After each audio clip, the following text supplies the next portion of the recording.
Welcome to exercise 38, which is going to focus on the digestive system. So we're going to talk about food and how we eat food and how we kind of deal with our food. Since we are heterotrophic organisms, we cannot make our own nutrients. Autotrophic organisms like plants and some algae, they can do that.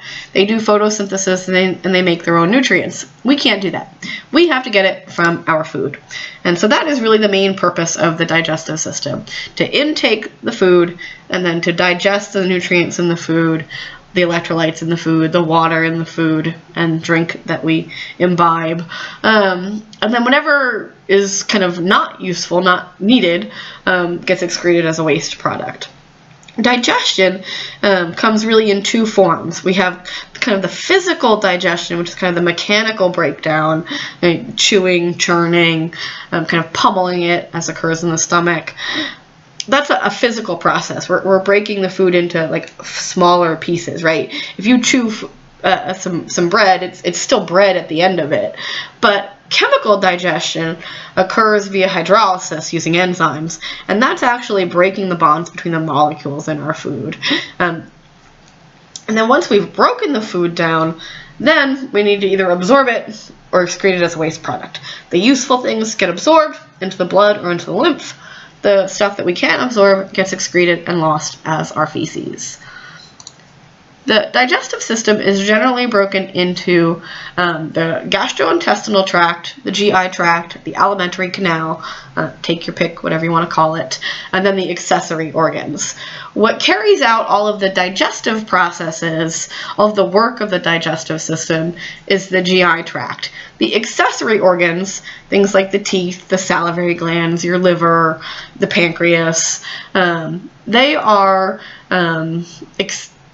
accessory. That's why they're called accessory organs, right? Haha. They're auxiliary organs. They are helpers to the GI tract, because it's really the GI tract that's going to carry out all of the digestion and mixing and absorption and everything else that goes on in the digestive system. So if we were to follow a piece of food through the GI tract, although I'm not so sure it's food by the time we get done with it, but we ingest the food through our mouth into the oral cavity, and then into the pharynx, into the esophagus, to the stomach. The stomach then connects to the small intestine, which has 3 subdivisions, and then on into the large intestine and all of its subdivisions, ending at the anus. The best description I've ever heard of the digestive tract is to think of our body like a donut. And if you think of your muscles and skin and all of your kind of viscera as the donut, and you think of the hole in the middle of the donut, that's our digestive tract. It's this very long, essentially tube with 2 openings, one at the mouth and one at the anus. And I thought that was a very clever way of thinking about it. Because the GI tract is basically just this long tube, it has a similar wall structure to other organisms, goodness gracious, other organs that we have looked at, in that we have a mucosa, a submucosa, and then in this instance we then have a muscularis, and then a serosa. So the mucosa in the GI tract is usually simple columnar epithelial tissue, then with a little bit of connective tissue underneath that as a lamina propria, and then a little tiny bit of smooth muscle called the muscularis mucosae. Very, very, very little smooth muscle. Then we're on into the submucosa, where we find all of our nerve plexuses, and a good chunk of our blood vessels. And then we're into the 2 layers of the muscularis externa, which is smooth muscle.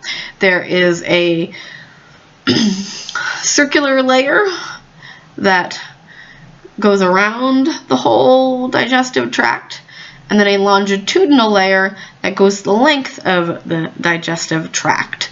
And then lastly, the whole thing gets wrapped in connective tissue serosa to kind of help hold it all together. So the mucosa is where all of the absorption and secretion takes place.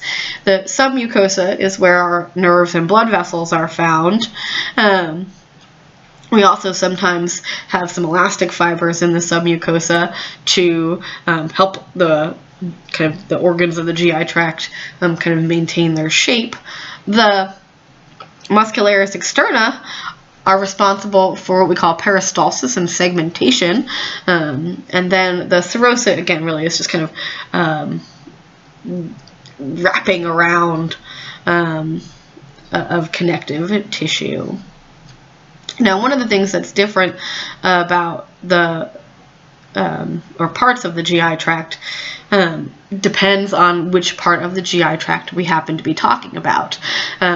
So whether we're talking about the stomach or the small intestine or the esophagus or the large intestine, whatever part of the GI tract we're talking about, while this is like the standard plan, there are modifications in certain parts that fit the function of those particular organs. And we'll talk more about some of those differences as we go. So when we talk about digestive processes, it's helpful to have an understanding of what those different processes are. The first digestive process is just ingestion, which is the intake of the food. That, of course, occurs in the mouth. Then we have mechanical breakdown. That's that physical digestion I was talking about. That's breaking the food into physically smaller pieces, either through chewing, which occurs in the mouth, churning, which occurs in the stomach, or segmentation, which is kind of mixing, which occurs in the small intestine. So mechanical breakdown occurs in multiple places throughout the GI tract. Digestion is usually referring to that chemical digestion, breaking the bonds between the molecules, releasing energy, getting our foodstuffs down into their individual building blocks. And then absorption is taking those nutrients out of the GI tract and absorbing them into the body, either into the blood or into the lymph. In order for the kind of foodstuffs to move through the GI tract, we have to have some propulsive forces as well. Swallowing is a type of propulsion. Peristalsis is a type of propulsion, and that is primarily how stuff moves through the GI tract, peristalsis. So I mentioned two terms, peristalsis and segmentation. These are carried out by the muscularis externa, that double layer of muscle. Students often have a hard time differentiating between the two, and we're going to watch a video in lab of an x-ray of food moving through the GI tract, and you'll be able to pretty clearly see the difference between segmentation and peristalsis there. But in peristalsis, essentially, here's like the mass of food. The muscle behind the mass of food contracts, the muscle like in front of that mass of food relaxes, and that pushes the bolus of food through the GI tract. Segmentation is more of a mixing. It's alternating contractions and relaxations of the muscularis layers, which then mixes the contents of the tract. So there is kind of some movement, but it's incidental to the mixing. That's really the key for segmentation. The reason the mixing helps kind of break down the food physically is if you think about like a pinball, right? Kind of bouncing off of things, that's going to help break them down into physically smaller pieces. So those are the digestive processes carried out by the majority of the GI tract. The very last is then defecation, which is carried out by the large intestine. And that's just the removal of the waste products. So we're going to go starting in the oral cavity and go through the different parts of the GI tract. So beginning in the oral cavity, we've got the tongue, we've got the teeth, we've got our salivary glands associated with the oral cavity. In terms of what's going on here in the oral cavity, ingestion, right, intaking our food, mastication by our teeth, which is a mechanical breakdown process, and then we start carbohydrate digestion here. Some of the saliva that is produced by your salivary glands contains an enzyme called salivary amylase. Well, amylase is an enzyme that helps break down starches. So if you eat a potato, that potato starts to break down not only physically, but also chemically in your mouth. And then propulsion is the last kind of process that occurs in the oral cavity, because it is the where we initiate our swallowing process, using our tongue and so on and so forth. The next portion of the GI tract is the pharynx. So of course we're missing the nasopharynx part of this. Food generally doesn't typically move through the nasopharynx. If you've got food coming out your nose, you've got a problem. So we're really just talking about those lower portions of the pharynx, the oropharynx and the laryngopharynx. That then leads into the esophagus because the epiglottis will close over the trachea. Now, the esophagus, like the pharynx, are basically just food chutes. There's no digestion, no absorption. It's pretty much just connection between oral cavity and stomach. That's all that's going on here in the pharynx and the esophagus. Now, the esophagus has a couple of modifications in terms of its wall structure that help the esophagus kind of do its job. For one, instead of simple columnar epithelial tissue, it's stratified squamous epithelial tissue. More layers of cells is more protective in nature. It also acts as a kind of like a friction reducer because the squamous cells are kind of slick. And then the muscularis layer is modified and different because on the upper end of the esophagus, the muscle isn't smooth muscle, but skeletal muscle. And that's because you have to voluntarily choose to swallow. Now at the lower end of the esophagus where it connects to the stomach, then it reverts to kind of the usual smooth muscle for that more involuntary peristalsis. At the end of the esophagus, you find the gastroesophageal sphincter muscle, which stays closed all the time until you swallow, and then it will open to allow the kind of mass of food to go into your stomach. Speaking of swallowing, so again, the proper term for swallowing is deglutition.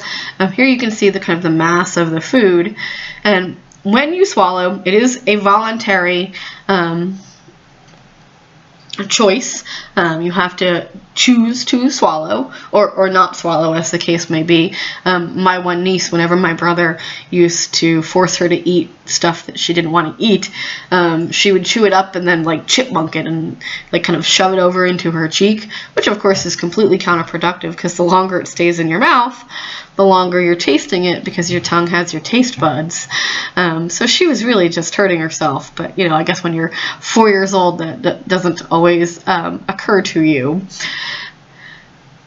When you choose to swallow, it's actually a very coordinated activity. It uses 19 different muscle groups.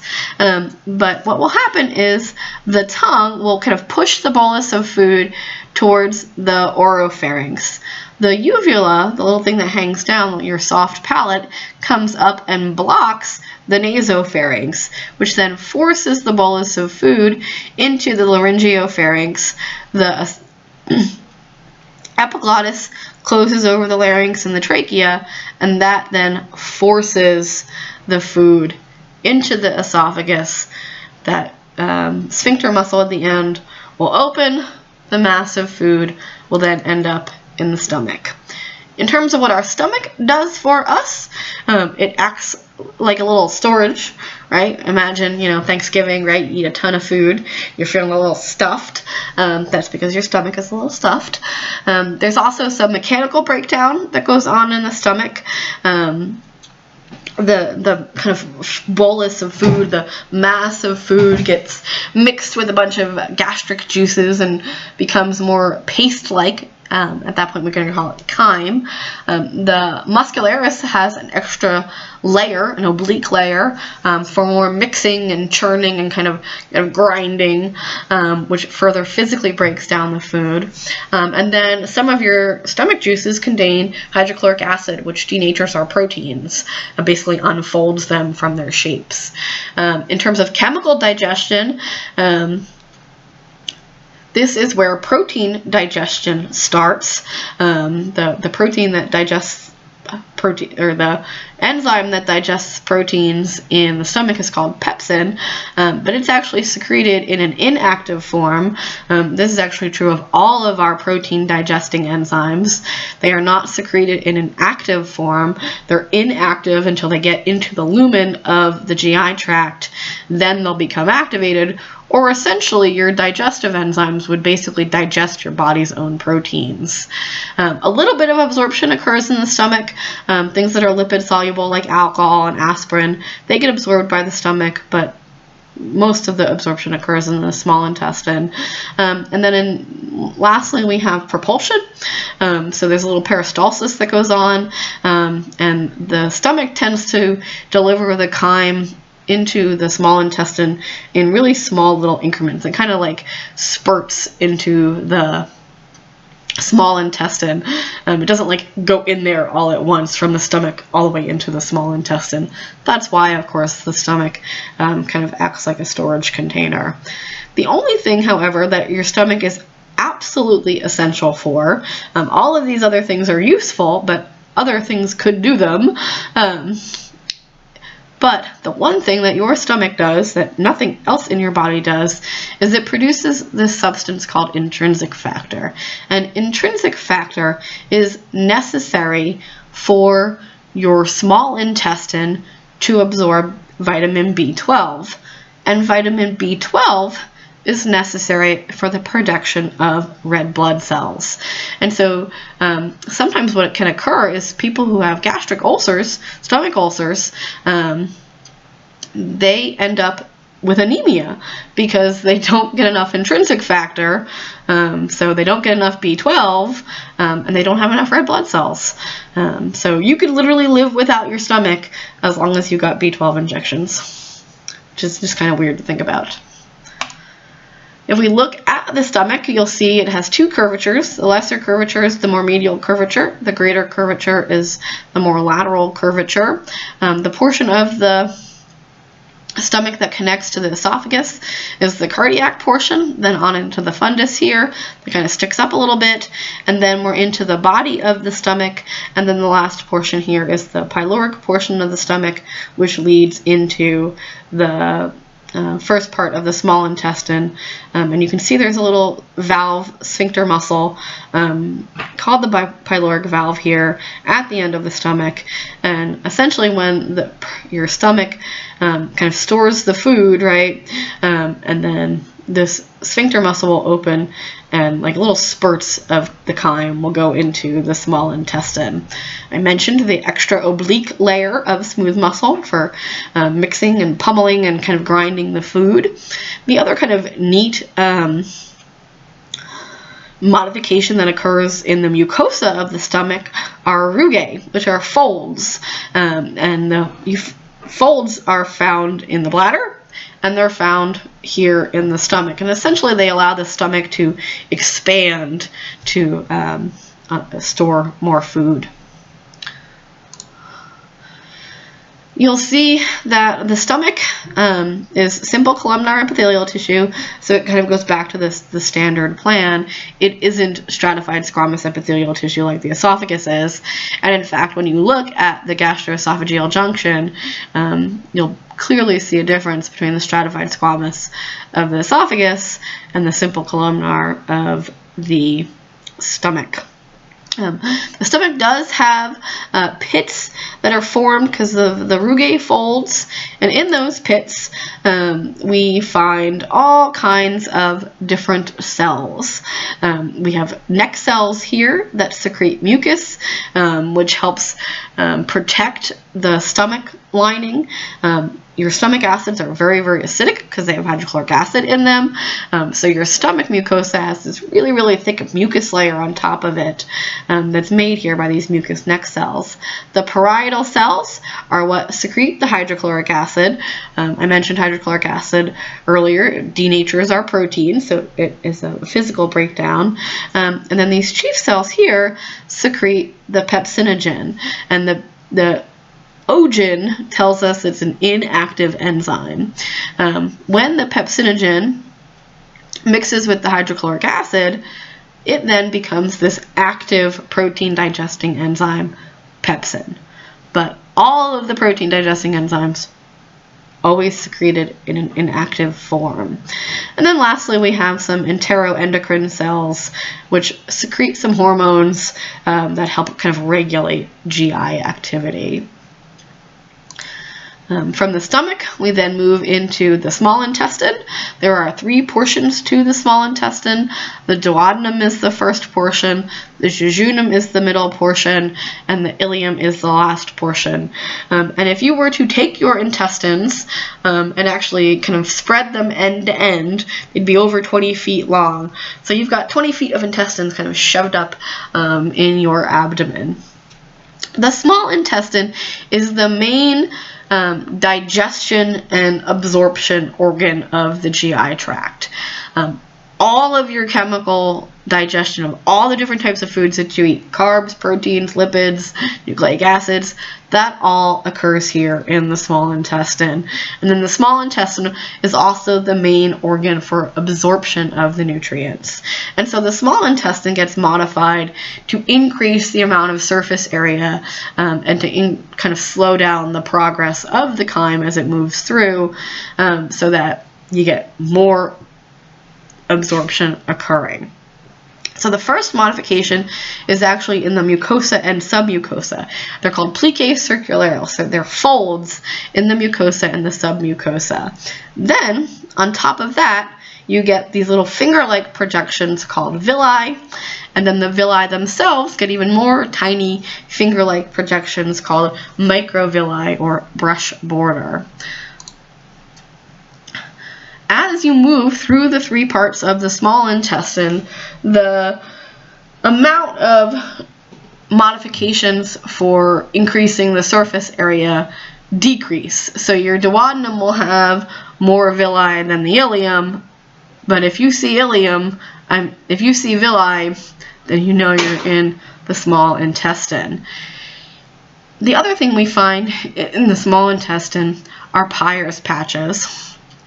And these are clusters of immune cells that we find particularly here in the ileum, so that as we absorb things, in case something is harmful to us, we've got like a little ready-made pool right there of immune cells ready to kind of tackle it. So here you can see the plicae circulares, and then the villi. You can see here is a single villus containing the blood vessels and the lacteal for absorbing fats. And then if you look at a single portion of this villus, you can see then here are the microvilli. And so we greatly increase the amount of surface area available for absorption by having the plicae circulares, the villi, and the microvilli. In fact, you have as much surface area in your small intestine as the size of a tennis court. So that's a lot of surface area there. The plicae circulares also force the chyme to kind of spiral slowly through the small intestine, which allows more time for digestion and absorption to take place. What actually absorbs all of the nutrients are the enterocytes, right? Enterointestine site cells. So we're talking intestinal cells. We also find lots of goblet cells that secrete mucus. You might find some enteroendocrine cells throughout the small intestine. Again, secretes hormones that kind of regulate some of this activity. And then in some parts of the small intestine, you'll see extra glands for producing mucus, which happens to be the duodenum. That's the only. Sometimes you'll see the word Brunner's glands. It's like the old term for them. Finally, we're into the large intestine. So the first portion of the large intestine is the cecum, and then the ascending colon, transverse colon, descending colon. The sigmoid colon then leads into the rectum and the anal canal, which ends at the anus. The appendix here is this little kind of projection off the cecum, and it's not actually a digestive organ, but an immune organ. It's part of the lymphatic system. But it is attached here, and if you've ever known anybody with appendicitis, it is inflammation of that appendix there, and then if it's ruptured, it's time to get it out. So you may see, or you may notice in this diagram of the large intestine here, that the large intestine isn't smooth. It's kind of in these pockets. Those pockets are called haustra, and they are created from the longitudinal layer of the muscularis, because it's not complete. It isn't one solid, long longitudinal running of smooth muscle. Because it's kind of broken into pieces, that creates these little haustra pockets. In terms of what goes on in our large intestine, I like to think of the large intestine as a big giant drying oven. It's basically going to extract as much water as possible so that we get every last little bit of useful water out of our feces.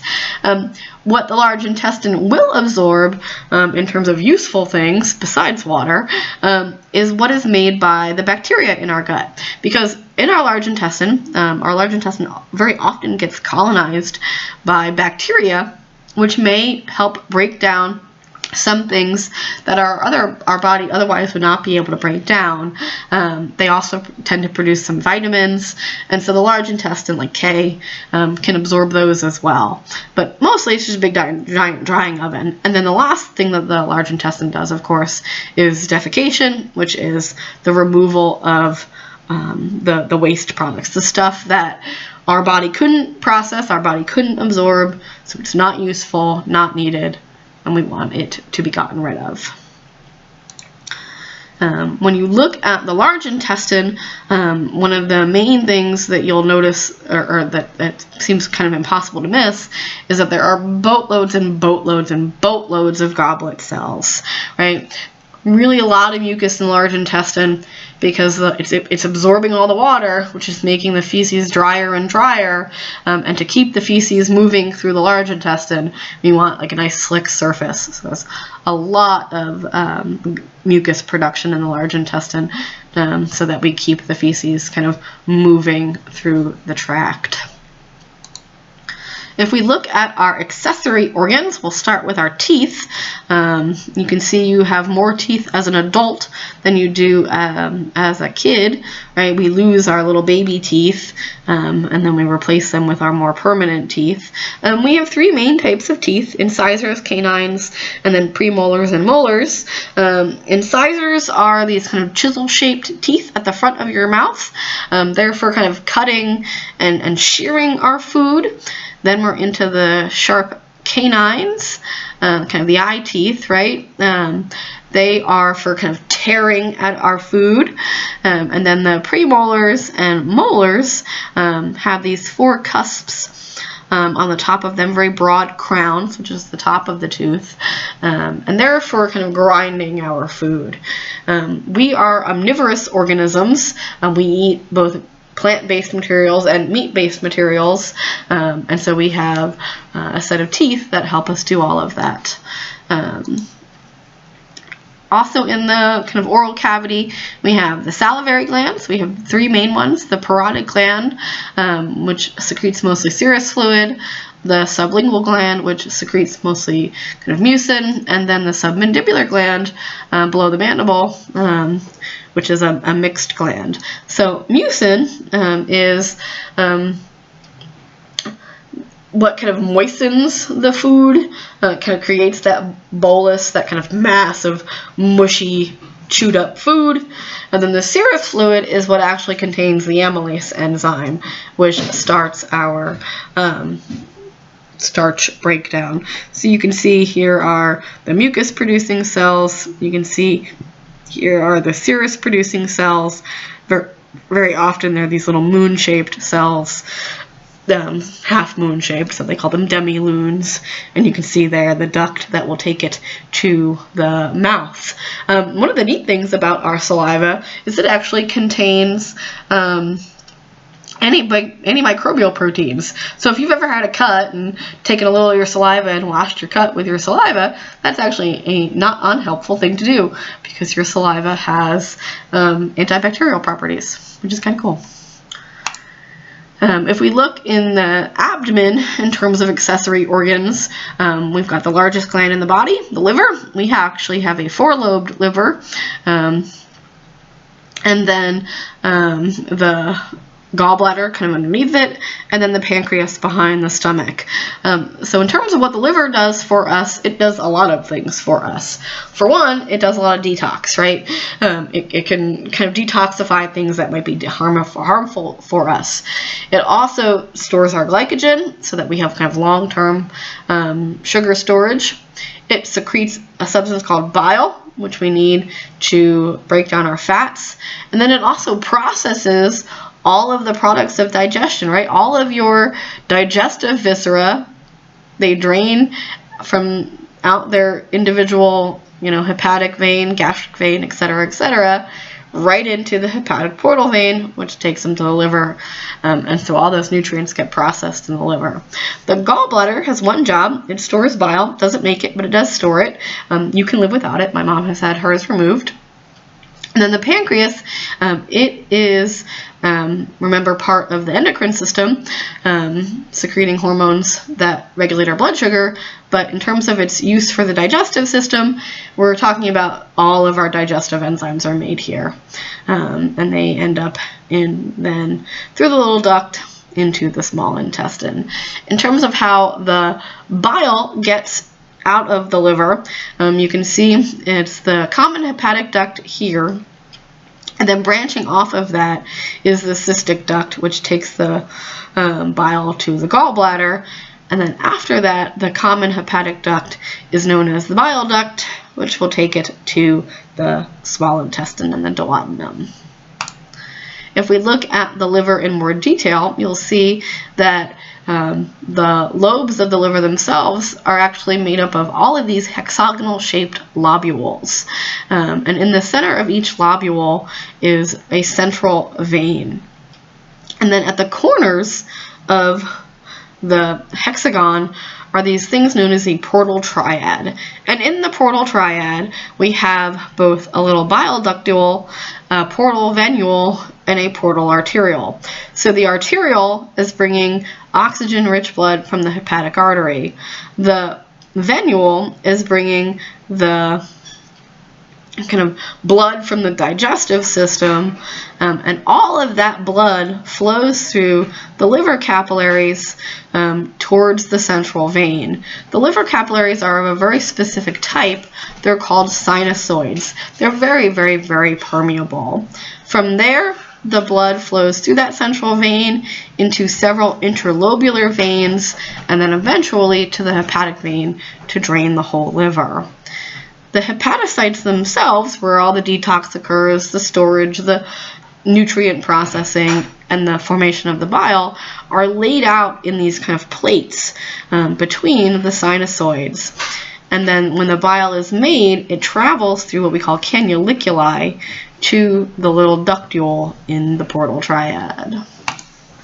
If you are curious, and want some random knowledge of the day, here is our little fun facts about the liver. One of the things that is really cool and neat about your liver is that it is one of the few organs that can actually regrow itself, right? We can't chop off an arm and regrow an arm, but you can actually chop off part of your liver, give it to somebody, and your liver will regenerate inside you, and that piece that you donated to somebody will regenerate inside them. And then this picture here is actually the liver of a shark. It is the liver is the largest gland in your body, but in sharks it's huge. It can actually account for up to 30% of the mass of a shark, and it's this really, really oily liver, and it helps sharks stay buoyant in the water. Sharks don't have buoyancy bladders like a lot of fish do, but their really oily liver helps give them a little lift in terms of buoyancy. So that's my fun, weird, random facts about the liver.